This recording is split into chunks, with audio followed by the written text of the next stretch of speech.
First District Court of Appeals, 9th session. All who have business before this court, draw near, give attention, and shall be heard. For God save these United States, the great state of Florida, and this honorable court. Thank you. You may be seated. We have one case on the docket today, Guglielmo versus Zephyr Hills Corrections Institute. Is the appellant ready to proceed?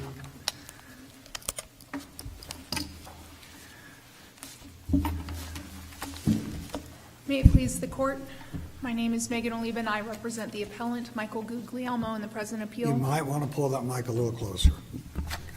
Does that sound better, Your Honor? It does. Perfect. I'd like to reserve 5 minutes for a rebuttal.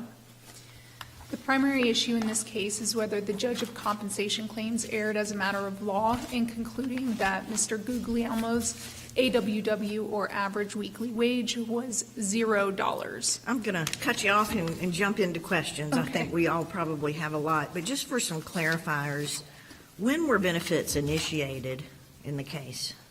So he initially filed a few months after his date of accident, and they, if I'm recalling correctly, chose to investigate under the 120-day rule not too long after that. I didn't notice in the record any notice of action change or anything that would tell me when benefits were actually accepted. I know when the petitions were later filed, but just generally, was it the employer carrier started paying after he went to the hospital for the first time in March, or not until the ablation in July? So Or once until I guess the hospitalization or hospital visit in July. they didn't pay any monetary benefits, Right, but medical. medical, once he filed a notice of his injury, they authorized, I believe, Dr. Gerchek, who then ultimately recommended the procedure. And that was, medical benefits were initiated before the ablation in December, so it's Yes.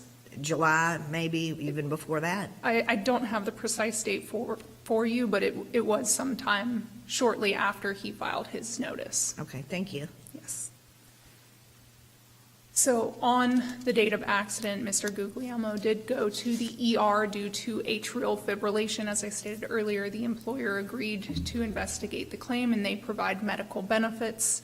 They ultimately decided to accept compensability of the atrial fibrillation, and then the issue of impairment benefits and the payment of lost wages came before the judge of compensation claims. Now I'd like to sort of redirect your responses to the issue of the disability date and the average weekly wage. So as the claimant, you chose the date of accident, 7/16/21. Reason for that choice of accident, I would assume, is date of disability. Yes, Your Honor. So you concede that that's the first time that there were any wages lost or his ability to earn wages occurred. Yes, Your Honor. Okay, and I guess also, is it your position that disability is an element encompassed within the presumption category, or is it separate and apart? So, for example, you can qualify the factors for presumption under 112.18 that is separate and apart from the disability requirement in 441.51. Do you agree with that, or do you think disability is merged into the presumption? No, I think there can be a difference. I think you can suffer disability without actually being entitled to, say, temporary total or temporary partial disability benefits. In fact, the statute says that you don't even get temporary total disability benefits for the first 7 days unless you suffer 21 days of disability, at which point they can go back and pay that initial week. So I think the disability referenced in 112.18 and the disability referenced by Chapter 440. So the two, even though the word's identical in two different statutes, the definition in 440.02 can mean two different things? I think it can mean two different things, especially. How can that be? Well, disability in the context of Chapter 440, I think, really involves the payment of temporary total and temporary partial disability benefits. Well, that's not what the definition, I mean, the definition is more general, isn't it? It is, Your Honor. But when it comes to Chapter 112 claims, I think the disability there's a lot more room for interpretation. So not only there, of course, if there's wage loss, there can be disability, but also if you were just unable to work as a result of that condition. So it's not necessarily tied Well, to that wage is the loss. definition of disability under 440.02, isn't it? Right, but you can I think So you can, then, you've just said the same thing for two different statutes, which is what my question. so maybe I'm misunderstanding the question, but the point, I guess, that I'm trying to make is that even if there is disability under Chapter 112, which qualifies, which results in entitlement to that statutory presumption, that doesn't necessarily mean temporary total, temporary partial, or impairment benefits are going to be paid. Sure, but doesn't that still, I mean, there's no claim under 112.18. 112.18 doesn't provide work comp benefits.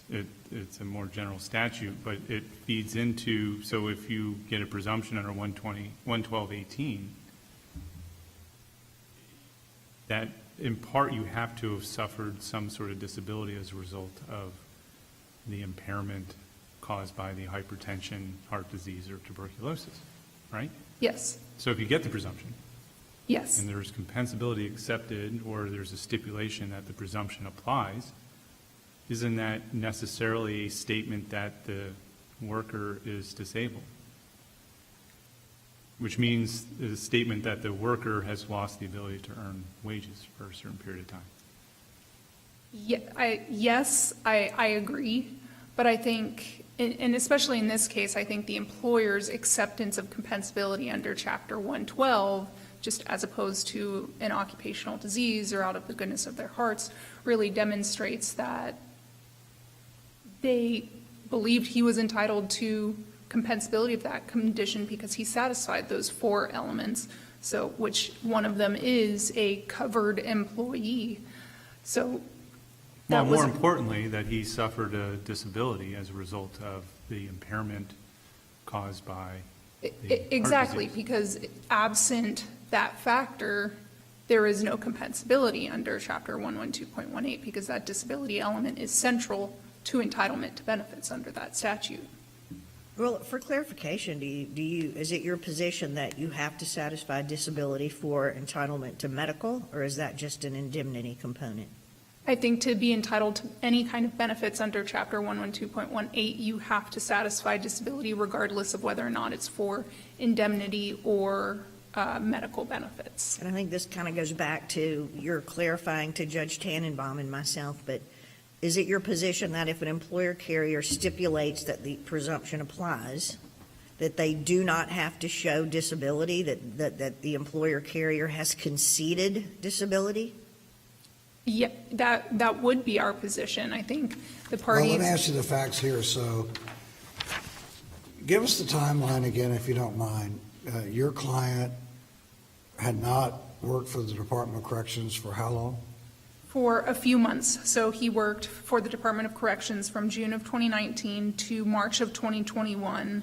Then on July 16th is when he went to the ER due to the atrial fibrillation. And he didn't work for anybody else in that 4 or 5 month period? Correct, he did not. He was looking for employment, but his primary focus was So- his health. Your argument is, under the statute, which defines the presumption in terms of a disability, then the employer carrier, by conceding medical benefits, has to concede that he was disabled for a certain period when he was not working? I'm So not he sure. was working, the date of accident, he was working or not working? He was not working. He was not employed by the Department of Corrections on the date of accident, but it's our position that since they conceded that he was entitled to that statutory presumption, they effectively stipulated that he was an employee, even though he wasn't. I think the parties were all aware of the same facts. Obviously, a party can stipulate to whatever facts they want, and the judge has to accept it, absent, of course, fraud, misrepresentation, or something like that. And there were no findings of fraud or misrepresentation or anything like that So in this your argument case. is you buy the medical benefits, you buy the whole kit and caboodle? Yes, Your Honor, and I think that's consistent with the theory of workers' comp in the state of Florida, which is to compensate injured workers for their And loss that of kind of holding earnings. by this court encouraged employers not to accept and agree to compensability under the presumption? Is that the policy would result from ruling in your favor? No, Your Honor, I think the policy would be you should be careful what you accept. That's my question. So It- if we hold in your favor, the policy, I'm not saying the state legislature didn't adopt that policy, but the policy implications of the holding are to employer carriers, whether government or non-governmental, be careful if you agree that somebody meets the presumption, you're paying for the medical benefits, and you have no defense to a disability claim. I That's think- your argument, right? Yes, Your Honor. I think there are some exceptions to that, such as this court has found that if you don't report your wages for federal income tax I purposes. noticed in your brief, you made it very clear that he reported all his income. He did. So I think I wrote fast track, so Well- I understand that. Fast framing. Well, haven't we recognized, though, that you can have more than one date of disability? I mean, there can be more than one date of accident, which is a date of disability and occupational disease. I know we've got a 180-day limit for you to file these claims. You have to file a claim within 180 days of leaving employment. Here, it looks like 7/16/21 was 119 days, and so I'm sure you're counting. So you file a claim, you're looking at that clock, but the person may still be working. So no disability. So basically, the way you want us to interpret the statute is for the employer carrier to say at that point, if there's no disability, even though there's medical care for one of these conditions, it's denied, it's gone. The employer carrier says, not picking it up, and that claim's gone. Well, I think in the context of Chapter 112.18 claims, yes, if the disability doesn't happen prior to leaving, I think think. the question by Judge Thomas is, as I understand it, is let's assume the employee, let's assume your client was working on the date of the accident and being paid, but had atrial fibrillation and met the conditions. Well, I guess your argument is they couldn't meet the conditions of the presumption because they're not disabled.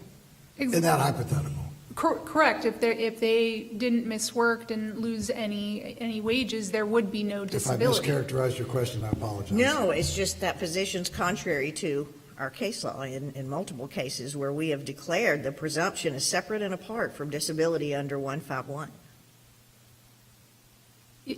I'm not. Bivens, Frierson, I could keep going, so. No, You are asking us to change that position? No, Your Honor. I think Why not? And maybe it's because I think oftentimes that it is favorable to my clients. And Well, first tell us, if you don't mind answering Judge Thomas's question first, is your position contrary to that prior case law? I'm not sure if I'm misunderstanding your question. I don't believe my interpretation, it contradicts the case law. Okay, let me, and perhaps I can be more clear. So, we have declared as a court multiple times that the elements to meet the presumption have nothing to do with disability. You check that list, pre-employment, physical, one of the categories of workers, et cetera, and so forth. So one can qualify for the presumption, but you still have to show as the first responder that you suffered disability in order to be entitled to benefits, medical or indemnity. That's what Yes. we've said. Right. Okay. And I'm not disagreeing. And I think in this case, that disability element was satisfied, albeit after he left his employment. I think the case law, this is a very unique set of facts. One that at least I couldn't find any case with facts similar to it, where you have an occupational disease, And obviously, in occupational disease cases, the injury or the disability can happen long after you leave your employment. And so I think there's a gap in at least the case law that I reviewed for cases where, say, somebody went on a 3-month vacation, or they're a teacher that has an occupational disease claim, but they didn't work the summer.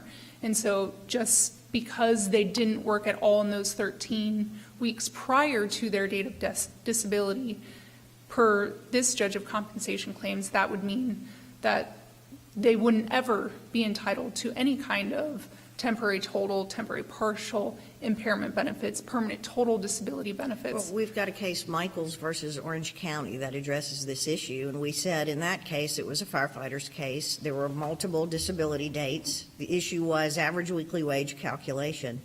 And in that case, the claimant wanted the older salary instead of the lesser salary, but we said no, it's the date of disability as in chronology, and that claim had been based on that later date of disability, so the average weekly wage is calculated on the circumstances surrounding that later date of disability. So we have sort of spoken on this, that you're declared, you assert the date of accident here, that date of disability is what we look at.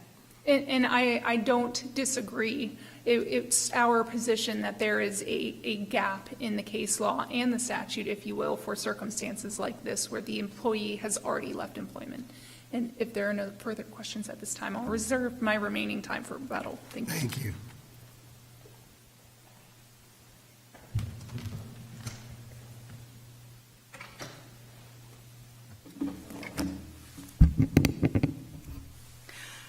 Good afternoon, Your Honors. To me, there are three distinct issues in this case. There's the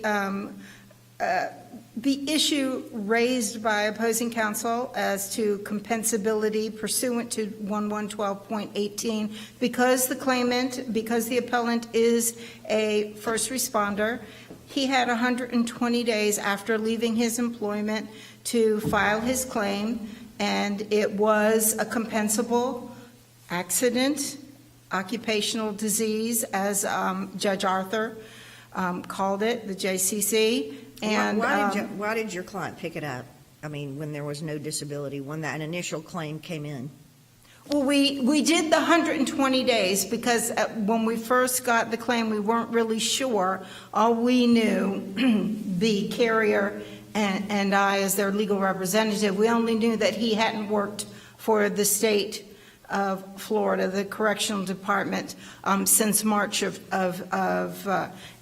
hadn't worked there for a while, and it took a little time. So initially it was accepted pursuant to the 120-day rule, and let's investigate. When I got all the information, when the carrier and I got the information, it was clear that 120 days had not passed yet. Pick it up, provide all the medically necessary treatment pursuant to the authorized treating physician, Dr. Kurzak. But Where was the disability back when this started? I'm sorry? When you picked it up, where was the disability? There was no disability. So why'd you pick Dr. it up? Kurzak, the authorized treating physician, never said that there was a disability, although I agree with the JCC that when he was in the hospital, I mean, clearly he was totally disabled and unable to work while he was in the hospital. What makes you say that? Because as an attorney, I rely on a medical opinion. In order for the claimant who has the initial burden, the appellant who has the initial burden of proof, they have to get a medical opinion saying that a injured worker is disabled. And in this case, there was no medical opinion that the appellant was disabled, and that's all there is. You said it was obviously he was TTD when he was in the hospital. That's Why true. is that obvious? But there was no medical opinion. It's obvious to me and to the JCC that when he was in the hospital, he was unable to work, and he was Sure, being but he treated wasn't working. with I thought the medical. position of the appellee was, but he had already retired. He wasn't working. So how could there be a disability? Isn't that the position of your client? He wasn't working as of March 20th, 2021. He wasn't working because he didn't need to work retired, anymore. right? He voluntarily resigned. He took his pension, and So then why is it obvious that he's disabled if he's in the hospital, if he's not working? Taking your client's theory to its logical conclusion. because the physicians in the hospital and in workers' comp, while emergency room physicians are not, their opinion is not admissible as evidence in workers' comp proceedings. I think the question is, what does it matter? If he's not working, whether he's in the hospital, no offense to the claimant, whether he's in the hospital for brain surgery or whether he's in the hospital for a scuffed knee, if he's not working, legally he can't be disabled. That's your position in this case, right? The reason it matters is whether he's disabled, is the reason that he's not working. That's the big issue here. And it changed. The reason that he was not working changed from March 20th, 2021, when he voluntarily resigned, and almost 4 months later, on July 16th or 14th, when the accident day is July 16th, so I'm going to use that date, when he went into the hospital for atrial fibrillation. The reason that he wasn't working started out for one reason, and then while he was in the hospital, in my experience, I would not dispute, it would be silly for me to dispute the fact that he was, and say, well, he was able to work. I could say, as a lawyer, I could say, they have to prove it with a medical All right, opinion. so you acknowledge that you don't actually have to still be employed by your employer to be disabled? When you're a first responder, definitely not. And Well, when any- the cause, when the any reason that occupational you're disease. not working is because of an injury that a compensable injury that you sustained while in the course and scope of Right, employment. imagine any employee who suffers an occupational disease under 44151. You know, the occupational disease manifests itself and you suddenly become unable to earn wages sometime after you leave your employer, but the occupational disease is attributable to the work. Say you can prove it as a claimant, that is attributable to the work you did at your prior employer. If the occupational you can still disease, recover, right? if there's a medical condition that was the major contributing cause of that medical condition was your work, with all the different potential repetitive trauma, exposure, Sure. all those different causes, if it was the work, it's a compensable disability. Even if you've already left the employ of the place where you Even suffered the if disease. you have a compensable injury, Right. you decide to move out of the state and there's no work available, and you have okay. restrictions. So based on that, assuming that you satisfy this, you can show that the occupational disease is attributable to your prior employer. And by definition, if you satisfy the elements under the occupational disease statute, which means that you suffer some disablement, how could the AWW ever be zero? Because then what would be the basis of saying that you were unable to earn a wage? It can be zero because of the way the statute read and the basis for the statute. The basis for all the opinions with regards to, 13 weeks. If he worked substantially the whole of the 13 weeks immediately prior to the industrial accident, not a problem. In this case, he not only did not work substantially the whole, he did not have any customary hours. He was not expected to work at all. He had no expectation of earning incomes, and that is the most significant factor that I read in the case law, So is he has that to testify. expectation of earning income. So he has to testify that he was thinking about working again sometime in the future, but now can't. That's your position? And the case law has been very clear, and it's out there. I know you know it, it can't be just a speculative expectation. It has Well, to then what's be the a case disability? where they have a job lined up and then they were due to appear and work their first shift on XYZ date, and at this time, and they couldn't because of this injury. Well, And that's but not the case here. In occupational disease cases, you cannot apply purely 44014. I mean, every time you've got to resort to D, which is the alternative, or you look at the occupational disease cases and you look at the circumstances at that asserted date of disability. So, what Judge Tannenbaum is saying is, you just said that you can reach back and attribute, your current disability to a prior on-the-job accident, but yet, on the other hand, conversely, you're saying, but you can't also look back to that average weekly wage. It's sort of a mutually exclusive position you're asserting. No, what I'm saying is, if if this claimant had atrial fibrillation and he was unable to work, here the main thing is he did work in the 13 weeks immediately prior, or put it the other way, he had not voluntarily resigned from his employment, and he had an expectation of wages coming in, he would be entitled to disability benefits if there's a medical opinion saying that he was disabled. It seems like I'm sorry? It seems like your client is trapped in inconsistent views, that you accepted the disability based on the presumption, but you argue he wasn't disabled because he didn't miss any work. And I don't criticize your carrier or the employer. It seems like almost a Good Samaritan position, that you wanted to help. You saw this was a fairly serious medical condition. I assume the medical benefits were somewhat substantial. I don't know. But when you do that, under the statute, the only reason you do that is because they have a disability. The statute doesn't say if you're a firefighter or a corrections officer and you have a medical condition that doesn't cause any disability, you still get medical benefits. That seems to be the way you've applied it here. Well, Unless I'm missing something.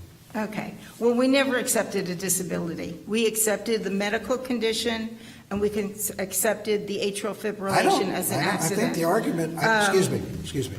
I think the argument is you cannot accept the medical condition without accepting the disability, because the statute says in these certain covered occupations, if you suffer disability, it's presumed to be compensable, and you've agreed to, or it's assumed to be covered, and you've agreed to that, but you want to kind of cut the baby in half and not pay disability payments.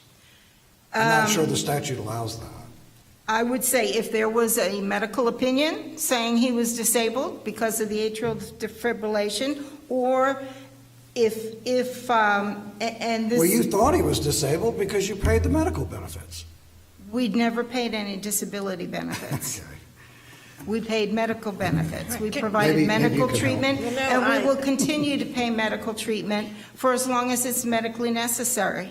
So I think the disconnect here for us is that the presumption is separate and apart from your duty to provide benefits. The presumption only gives you that connection for causal relationship. Correct. You being the first responder, still has the responsibility under 44151 to prove disability in order to be entitled to medical and indemnity benefits. So sounds to me like your position is that the presumption of 112.18 is separate and apart, and as long as those factors are checked, the first responder gets all benefits. Well, it's complicated because there's two things. First of all, there's no average weekly wage. It's zero, although I will concede that statute 44015 does say that if he hasn't worked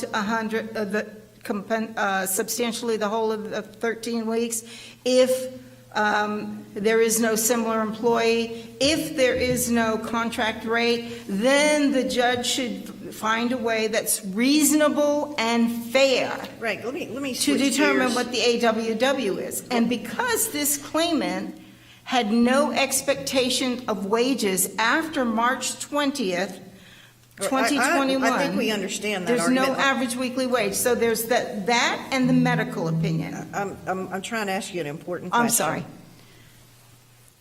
If we accept the judge's conclusion that there's only about 4 or 5 days that there may be testimony that he was completely off work, if that's the case, why would those benefits have to be paid considering 440.12, which says you have to have at least 7 days, missed days from work, before those have to be paid? Was that ever raised or discussed at the hearing that 440.12 would have barred, even if due, would have negated the timeliness of payment of those benefits?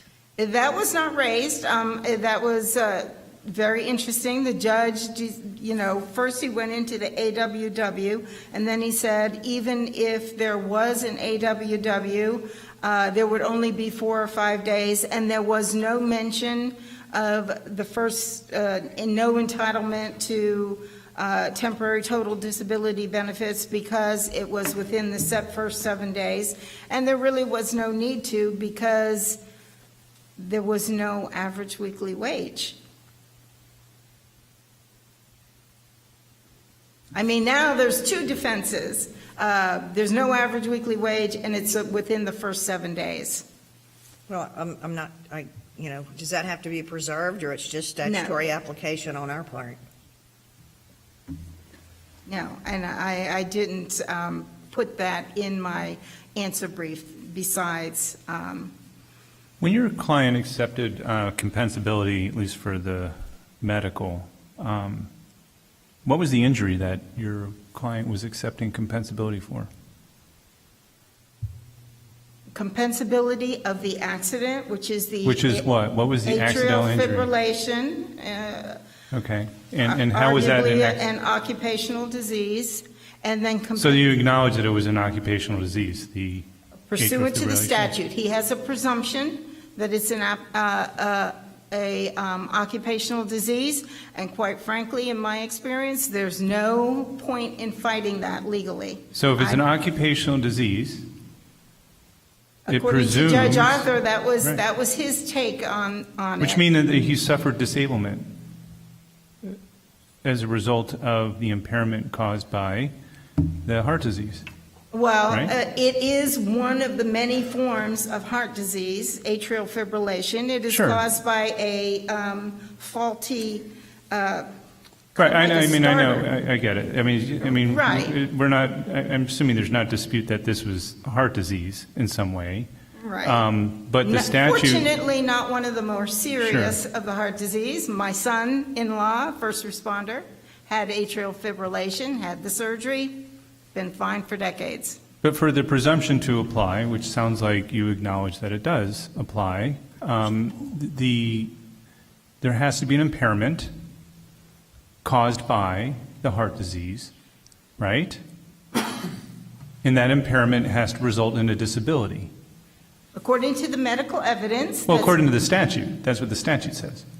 according to The statute, 112.18, that's all part of the presumption. So for the presumption to apply, and the presumption is, was the impairment, or the disability actually, attributable to something at work? That's the presumption ultimately. And you've acknowledged that the injury or the accident was the actual atrial fibrillation, I guess, which then resulted presumably, because you said it was obvious, that when he was in the hospital at least, he was suffering disability, because who can work when they're in the hospital, right? So I'm still trying to piece together your position into a cohesive whole under the statute.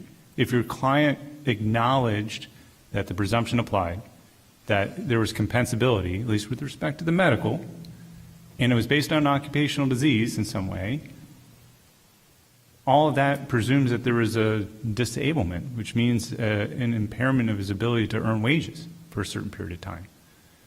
So where's the dispute over disability? And if there's been a disability, how can that I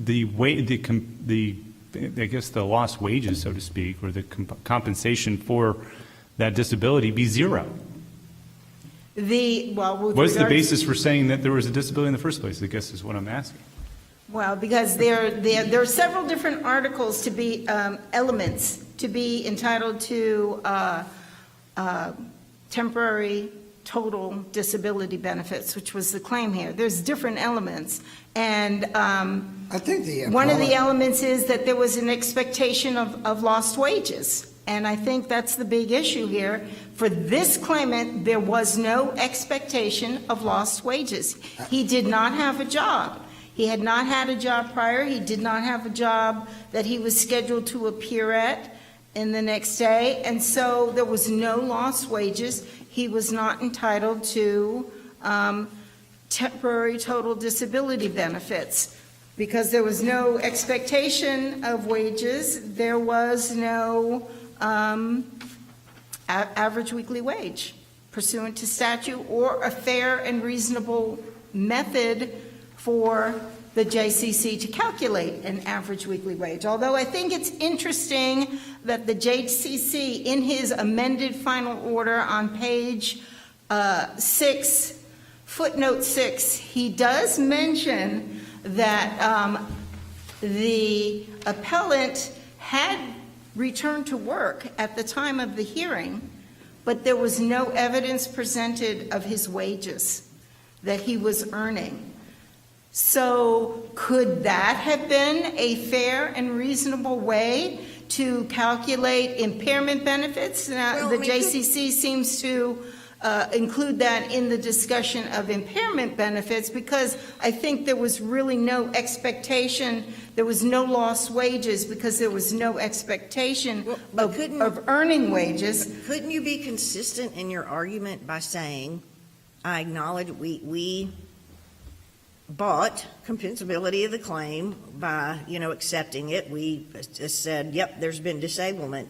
Why wouldn't it be consistent with your position as an employer carrier to say, yes, his average weekly wage is based on that employment that we've conceded all of the work connectedness, but our argument is that he's voluntarily limited his income or failed to look for work, et cetera, therefore discounting or zero, nullifying the average weekly wage, obviously except for temporary total disability benefits, but wouldn't that concept and position be consistent with what your client's trying to say? Instead of saying it's zero average weekly wage, it's the average weekly wage applies, but we still have mitigating factors to argue, such as voluntary limitation of income on the backside.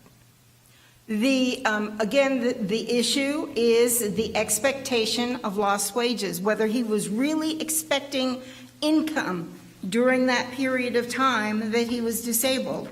Here, there was no expectation of income during those period of times, and the first DCA and prior cases have called this scenario where there's an argument that, hey, even though he's not working, has no expectation of working, wasn't working, a windfall or unjust enrichment. And that is what I would argue in this case, where the appellant voluntarily resigns from his job, takes his pension, is kind of enjoying life, although he said there was some health problems he was dealing with.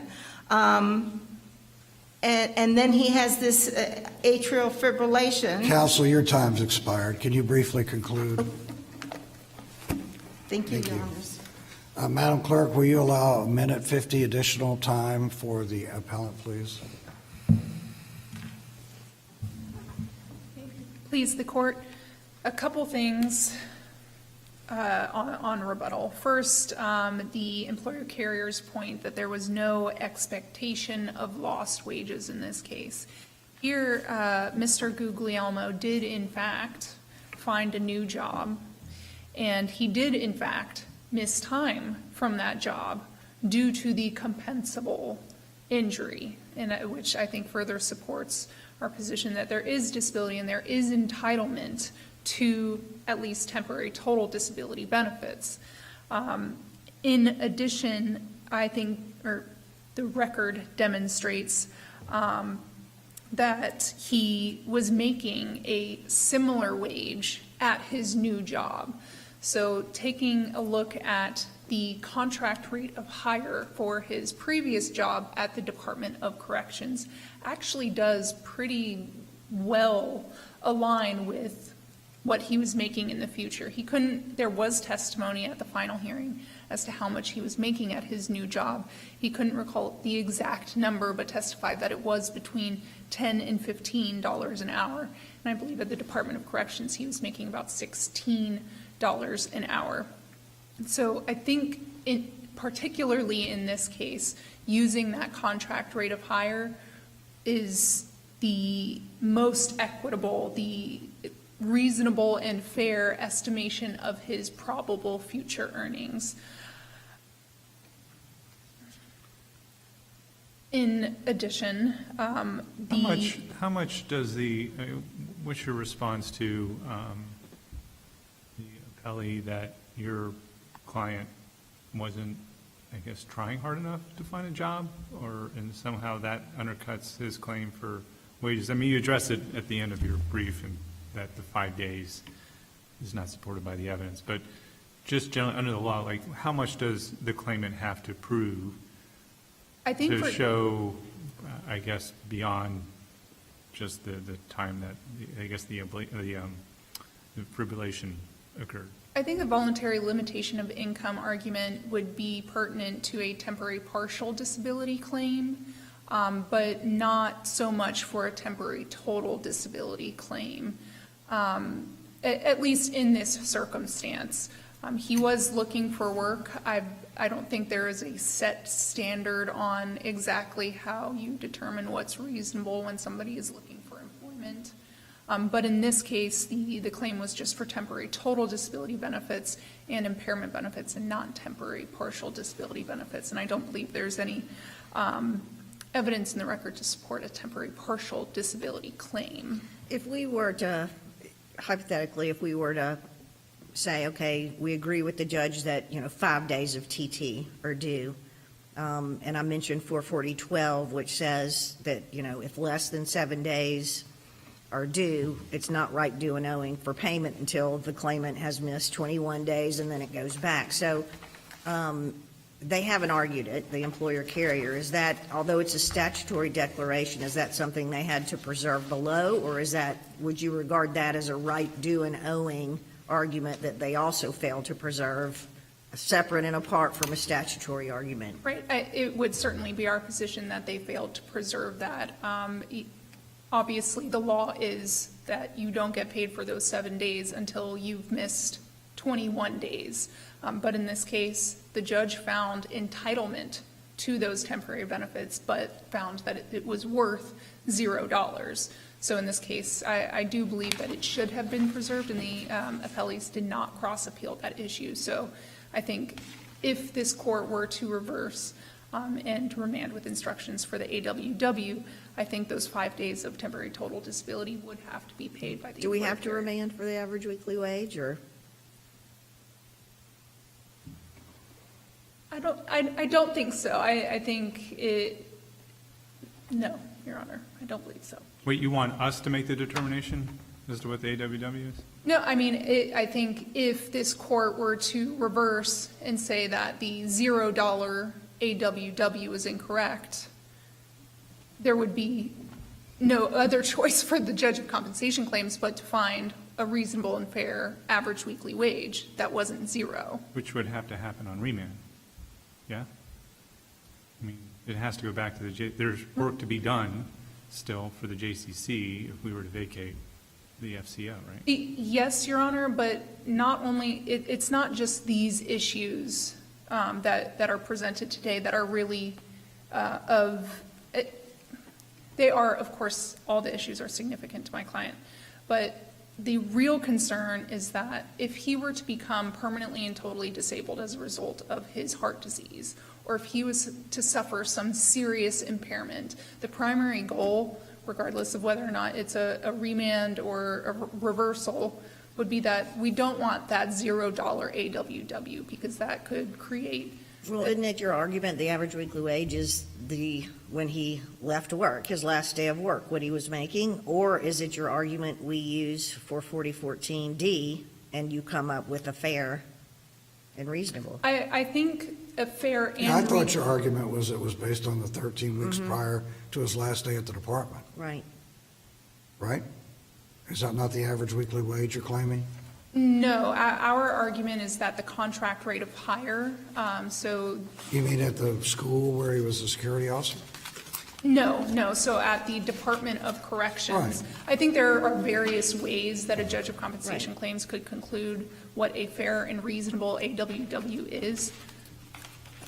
I see that my time is expired, so I will leave it at that, Your Honors, and request that you Thank you. reverse and/or Thank you. remand. Thank you. The court is in recess. All rise.